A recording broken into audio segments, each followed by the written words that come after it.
Hello achievers, welcome to NET JRF makers. आज के हमारे टीचिंग एप्टीट्यूड के लेक्चर में हम पढ़ने वाले हैं एक बहुत ही इंपॉर्टेंट टॉपिक जो कि है ब्लूम्स टैक्सोनॉमी, जिसे हम ब्लूम्स क्लासिफिकेशन के नाम से भी जानते हैं।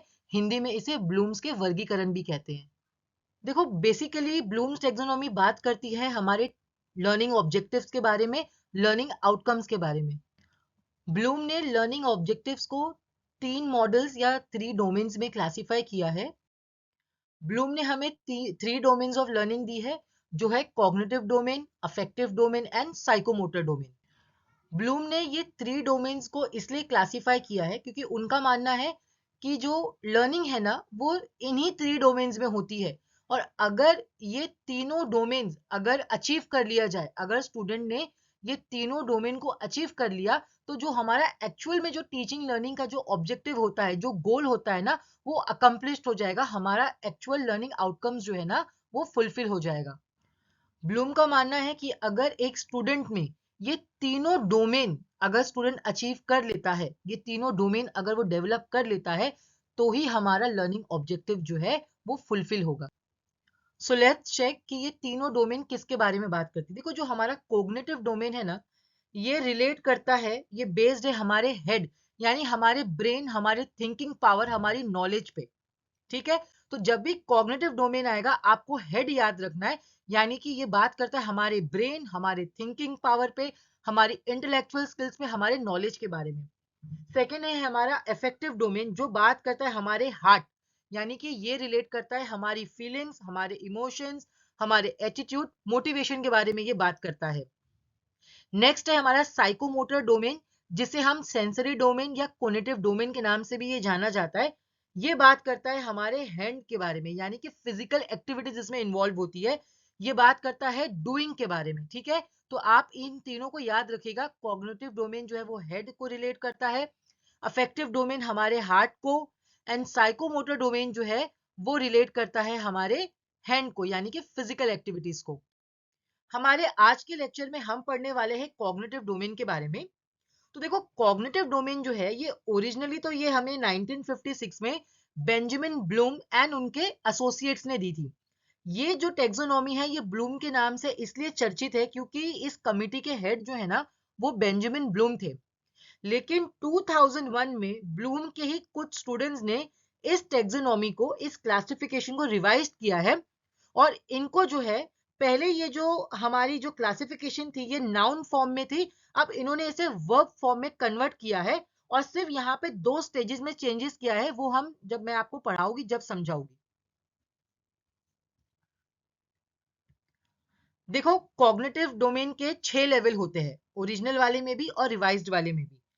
तो ओरिजिनल वाले में जो है ना, जो हमारा नॉलेज, कॉम्प्रिहेंशन, एप्लीकेशन है, ये लोवेस्ट ऑर्डर में आते हैं। ये तीनों जो है ना, ये जो तीन है, ये हमारे लोवेस्ट ऑर्डर में आते हैं। और नॉलेज हमारा बिलोंग करता है मेमोरी लेवल ऑफ टीचिंग को, और कॉम्प्रिहेंशन एंड एप्लीकेशन बिलोंग करता है हमारा अंडरस्टैंडिंग लेवल ऑफ टीचिंग को, जो हमने हमारे प्रीवियस लेक्चर में पढ़ा है। और जो एनालिसिस, सिंथेसिस एंड इवैल्यूएशन है, यानी कि एनालाइजिंग, इवैल्यूएटिंग एंड क्रिएटिंग है, ये है हमारा हाईएस्ट ऑर्डर। ठीक है, और ये हमारा बिलोंग करता है रिफ्लेक्टिव लेवल ऑफ टीचिंग को। ठीक है, अब हम इसके लेवल्स देखते हैं। देखो, जो ओरिजिनल से रिवाइज में जो चेंजेस हुआ है, ओरिजिनल पहले पूरा नाउन में था और रिवाइज अभी वर्ब में हो गया है। तो पहले जो नॉलेज था उसे अब हम रिमेम्बरिंग बोलते हैं, कॉम्प्रिहेंशन को हम अभी अंडरस्टैंडिंग कहते हैं, एप्लीकेशन को अप्लाइंग कर दिया है, एनालिसिस को एनालाइजिंग कर दिया है। अब यहाँ पे जो चेंज आया, देखो, पहले ओरिजिनल में सिंथेसिस जो है वो 5th लेवल पे था, उसके बाद हाईएस्ट जो है वो हमारा इवैल्यूएशन था। लेकिन रिवाइज टेक्सोनॉमी में ब्लूम्स के स्टूडेंट्स ने इसमें चेंजेस किया है। यहाँ पे इवैल्यूएटिंग जो है ना, उसको 5th लेवल पे लाकर क्रिएटिंग यानी सिंथेसिस को सबसे हाईएस्ट ऑर्डर कर दिया गया है। आई होप आपको यहाँ पे ये जो इसमें जो चेंजेस हुआ है ओरिजिनल एंड रिवाइज्ड में, ये क्लियर हो गया होगा।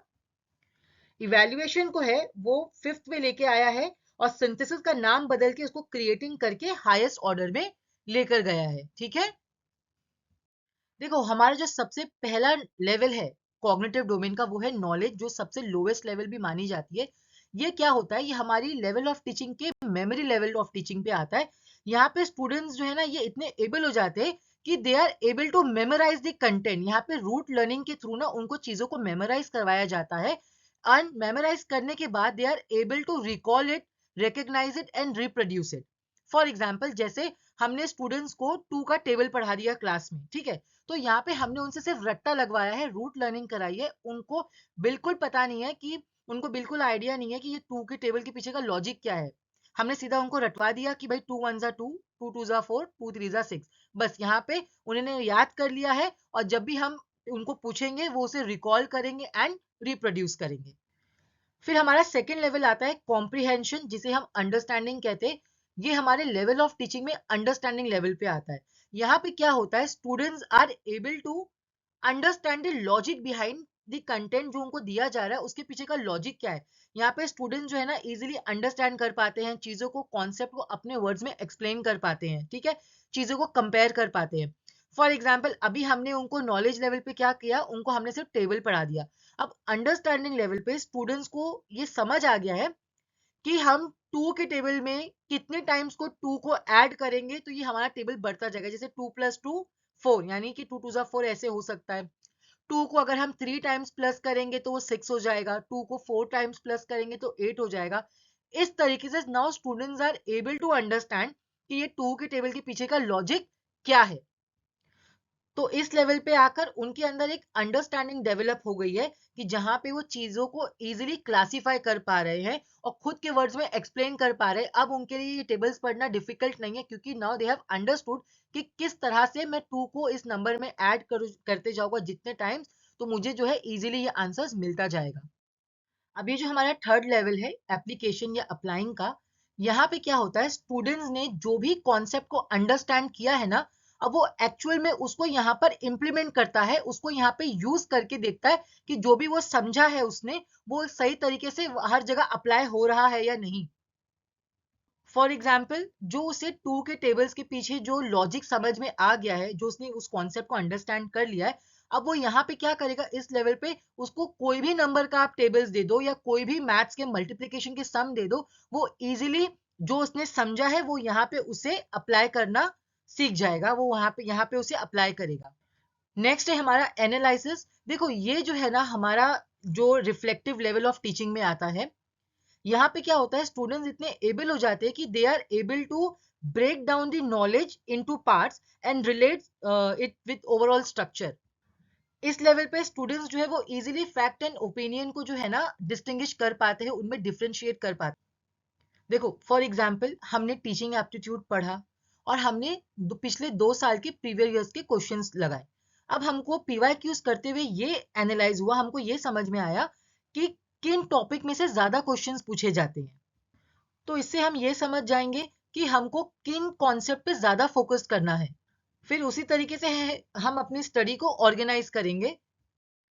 देखो जो हमारा फिफ्थ स्टेप है इवैल्यूएशन का, इस लेवल पे जब स्टूडेंट आता है ना तो यहाँ पे students are able to make judgement, यानी कि स्टूडेंट ने जो भी समझा है, जो भी एनालाइज किया है, अब वो यहाँ पे उसे प्रॉपर चेक करते हैं, प्रॉपर जजमेंट लगाते हैं। फॉर एग्जाम्पल, जैसे अभी हमने एनालिसिस पे क्या किया था कि टीचिंग एप्टीट्यूड के जो प्रीवियस ईयर के हमने क्वेश्चंस को एनालाइज किया था, जिससे हमको समझ में आया कि कौन से टॉपिक से ज्यादा क्वेश्चंस आते हैं। तो इवैल्यूएशन लेवल पे स्टूडेंट क्या करेगा, वो यहाँ पे इतना एबल हो जाएगा कि वो आगे के और ईयर्स के पेपर्स लगाएगा, जिससे वो चेक करेगा कि जो मैंने एनालाइज किया हूँ वो सही प्रॉपरली जा रहा है कि नहीं, वो उस पर जजमेंट पास करेगा। वो बाकी टॉपिक्स को भी वो इस तरह से ही उसके पीवाईक्यूज जो है सॉल्व करके चेक करेगा कि उसका एनालिसिस सही था या नहीं। हमारा सबसे हाईएस्ट ऑर्डर होता है सिंथेसिस, जिसे हम क्रिएटिंग भी कहते हैं। यहाँ पे स्टूडेंट्स जो है वो इतने एबल हो जाते हैं कि they are able to combine different elements and form a new knowledge. For example, जैसे एनालाइज करके हमको प्रीवियस ईयर के एनालाइज करके क्वेश्चंस ये समझ में आया कि कौन से टॉपिक्स इसमें ज्यादा इंपॉर्टेंट है या रिपीटेड है, ठीक है। इसके बाद हमने और ज्यादा पेपर्स लगा के उन्हें इवेल्युएट किया कि भाई जो हमने जजमेंट लगाया है क्या वो सही है, हमने उसे चेक किया। अब क्रिएटिंग पे सिंथेसिस में आके क्या होगा, अब हम अननेसेसरीली टाइम वेस्ट हम पूरे टेक्स्ट बुक पे नहीं करेंगे।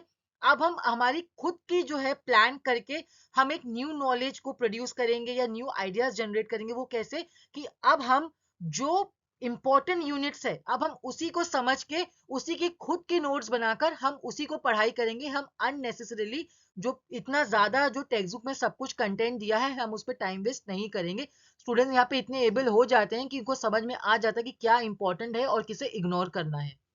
आई होप आपके अब सारे डाउट कॉग्निटिव डोमेन से रिलेटेड क्लियर हो गए होंगे। अगर आपको ये लेक्चर पसंद आया हो तो इसे लाइक करें, हमारे चैनल को सब्सक्राइब करें और इस लेक्चर को ज्यादा से ज्यादा शेयर करें। Thank you for watching.